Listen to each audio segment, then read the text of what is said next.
Hey guys, welcome to another weekly check-in about my work progress. This week I've been thinking, it's just dawned on me actually right now, that what I'm feeling is the same feeling that I get when I'm on a plane. You know that thing when you're on a plane and you're looking out the window and you know you're going incredibly fast, but it looks like you're stuck in the place. It looks the same, especially if you're, let's say, over the sea or ocean or maybe above the clouds. Nothing changes. So you know you're making headway,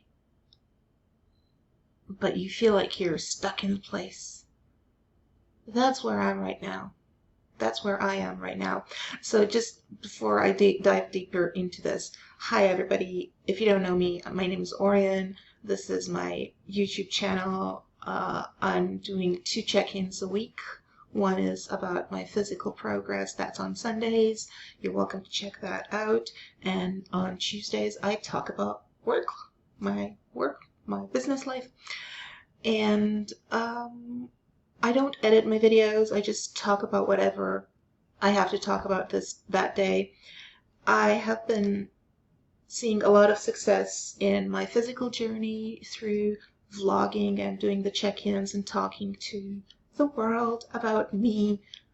So I decided to do the same thing for my business and my business life.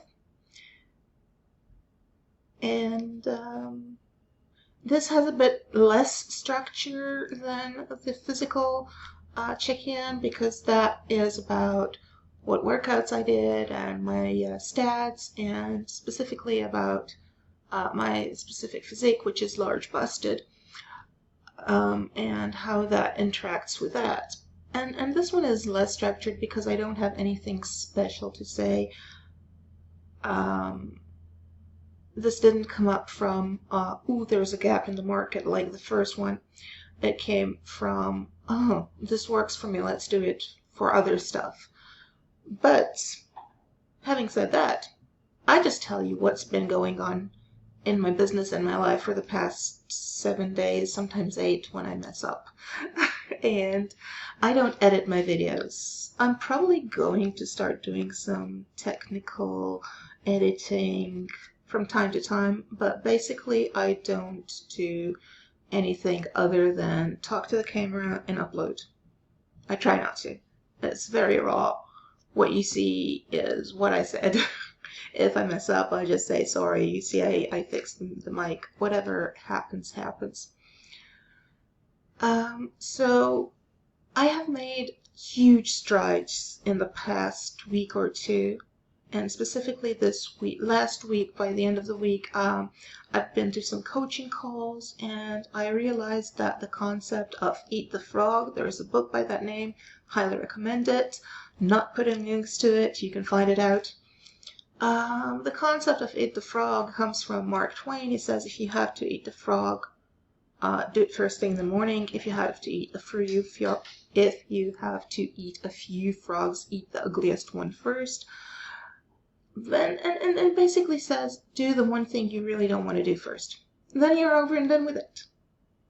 And I find that sometimes I have to do several things. So whenever I find myself saying, oh, I don't want to do that, let's procrastinate, let's go on YouTube, let's play Candy Crush, let's go see what everybody else is doing in the house, just do it. Eat the frog. And that's been extremely helpful for me. And still it has limitations. I still procrastinate. And this is really surprising for me because I didn't think this was true about me, but I don't like ambiguity of certain types. I'm really okay and cool with ambiguity, so not knowing exactly what I'm going to do, not knowing exactly how things are going to work themselves out on some things. And other things, it completely eliminates my self-sufficiency, my self-trust, my self-confidence. That's the word I was looking for. So I'm stuck with something in my business. I'm developing a new program. I need to create materials. I know where I want to go. I don't know how to get there. I need to develop stuff. And something in that ambiguity is driving me off the wall, pushing me into serious procrastination and making me feel like I'm not making progress, even though I am. This week I have set myself goals, which is a new thing for me. And I have set. So one thing I had a problem with goals usually was, okay, my goal this week is to have 3 calls with prospects. I need somebody to cooperate with me in order to have a call with a prospect. How can I put that as a goal? It's not entirely up to me. And what I realized is that getting to a goal is like putting your dominoes in a line and then pushing the first one and seeing them all fall down. So if you don't put your dominoes in a line and you just push one, nothing happens. And that's the same thing. I have to know what is the sequence that I need to put into place, and then I need to put it into place. And so far I've got one call. I've done one call, and I have one in the making as we speak. And I still have to through to Friday. So I'm pretty good on getting that goal done, simply because I do the first initial steps and understand what is the process that needs to happen. And I did stop avoiding things that I knew could help me. So I was avoiding doing follow-ups for a long time. I really, really didn't want to do follow-ups. I felt extremely awkward. And I just ate the frog. I said, okay, I'm going to write a template and I'm going to use that template. And that's it. And as soon as I did that, it became so easy because I took my emotions, I took my thinking out of the equation. What is it gonna? I don't care what is he going to think. What is she going to think? I need to get my business running. In order to get my business running, I need to be communicating with people who are interested in me. If I annoy somebody and he says, don't contact me again, I don't want this, no, that's a great thing. And just doing that switch really helped as well. It's a great thing when people tell me no, because I can stop wasting time, mine and theirs. And so I started doing my follow-ups, which I've been avoiding forever. I do my daily communications. I started cleaning up my LinkedIn inbox. Sorry, not invoice, inbox. Which I failed to do. I was not procrastinating on that one. I just ignored it. I was looking at the messages, but not opening them up. And turns out that LinkedIn inbox is extremely hard to control. And the only way to do that is to read all your messages so you can filter to unread. And that way you can make sure you've seen everything. So I'm in the process of cleaning that up. And I have taken a leap of faith and decided I am launching my 30-day challenge, a 30-day challenge based on the materials that I'm producing at these days. So next week, or at least the week after that, I'm going to be kicking off a 30-day challenge for e-commerce businesses. And I started reaching out to partners to help me get my beta group. So the first group or first few groups will be the beta groups. And I'm working on getting that launched in a leap of faith. I'm not starting by having everything ready and perfect. And if I have everything ready, they will come. No, I will get them.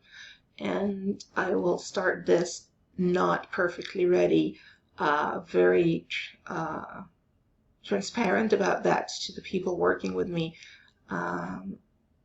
They're getting a special price and they're getting a special amount of attention and they're getting more materials because it's the beta. And things might not work as best as they should because it's the beta as well. So you can see I've been doing a ton of stuff. And I still find myself leaning towards my procrastination behaviors. So going back to my habits, some of which I don't like that much. And that creates that sensation of being totally still when I'm in motion. And there is a frustration there. And I wonder, have any of you ever felt that? Have you ever been through this struggle? And if you have, I accidentally paused the recording. So can you please share what you did to overcome this? What helped you? I would so much like to know what other people are doing. If anybody else feels like that, it is such a relief to know that I'm not alone with stuff. I was in a training group and I felt like the biggest idiot in the world because we were supposed to do something called a power hour, and it would take me 2 to 3 hours a day to do what was written on the power hour task list. And one day we were on a group call, coaching call, and I just wrote in the chat, it takes me 90 to 120 minutes, 120 to, I can't add up in my head, 120 to 180 minutes to do my 60 minutes. Do you have any tips? And I started getting messages back. I take 4 hours. It takes me 6 hours. And I was like, oh, wow. I am not fucked up. I am not weird. I'm not a failure. This is hard stuff. And it empowered me even more. I don't know if I was always like this. Probably not. I was a shy kid. Like, you can't imagine how shy I was. But I was a good student, a very good girl. And I was loved by my teachers, so I felt quite secure in the classroom to ask questions. And as I grew up and grew older, I became extremely secure in my self, in taking the position that no question is stupid. It's stupid not to know the answer, not to ask. So it's not stupid if you don't know something. It's stupid to stay in that place of not knowing because you're embarrassed to ask a question. If somebody laughs at me for a question I ask, the joke's on them. I have no issue at all to ask any question at all in any relevant situation. So no, I will not demand that an officer of the law explain to me why he's asking me to do something in the middle of a situation. But if I'm in a police station and I'm asked to do something that I don't get, I'll probably ask, can you explain to me why this is the right thing to do right now? How is this helping? And I ask tons of questions. So I was never ashamed, I don't like that word. I was not ashamed to ask questions coming into this coaching experience. What raising my gripe showed me is that whatever it is I am going through, there is probably somebody else going through it as well. And when we talk about it, it's not about misery loves company. It's exactly the opposite. We don't get together to weep how hard power hour is, that it takes so long. We discuss it. We understand why am I taking this amount of time and why they're taking that amount of time. And the people doing it faster come up with tips, and then you know, oh, she does it faster than me. I can ask her for tips. What does she do that makes it faster? I'm doing it this way. Does she do it differently? But if I don't ask, I'll never get an answer. I don't know who it was. I think a few sports legends have said this. I heard it attributed maybe to Magic Johnson. But the saying goes, you miss 100% of the shots you don't take. I used to tell my kids, if you don't ask me, then the answer is 100% no. Even if you're sure, 100% sure that I'm going to say no, ask me. First of all, I might surprise you. By the way, when they were little, they would be certain I would say no, and I would say, but I would have said yes. The other thing is,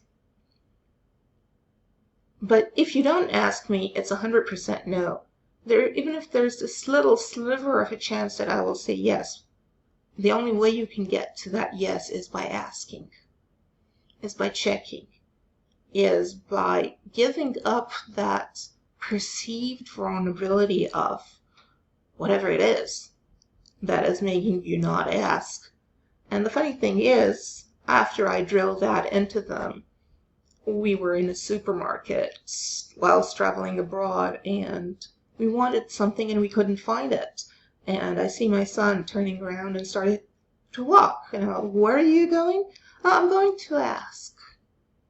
I was like, why are you going to ask? They're not going to... we weren't looking for an item. We wanted to do something. I don't recall what it was. Maybe we wanted to know where the toilet is, if we can use the store's toilet. Or can we... I have no idea what we wanted, but we wanted something and we weren't sure it was okay. And he just turned around and said, I'm looking for a store employee to ask if it's a possibility. And I was looking at him like funny. I was like, why do you want to do that? Why would they say yes? And if I don't ask, they're not going to say yes. So I already have the no. Let's try for a yes. And of course he got the yes. And that experience has taught me how important it is to always ask. And that's why I don't mind... I'm bluffing here. That's why, having created a structure to hold me in, I find it easy to do my follow-up messages. But when I needed to write a message for each one of them, that emotional pushback that we just discussed, that emotional pushback that tells you don't ask because you'll get to know, that was taking power over me. And by creating a structure around it, I took the power back. I didn't know that when I started talking to you today.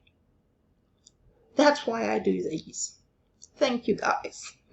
So if you enjoy this, if you find value in this, if you want to hear my next I Didn't Know That when I started talking, which will probably be next week, do like, subscribe, hit the button, and most of all, comment and share your own experiences. And I'll see you here next week on this check-in, on Sunday's check-in, and maybe even in between, because I've got some ideas that I need to find time to video and upload. Thank you so much for your time and attention, and we'll talk soon.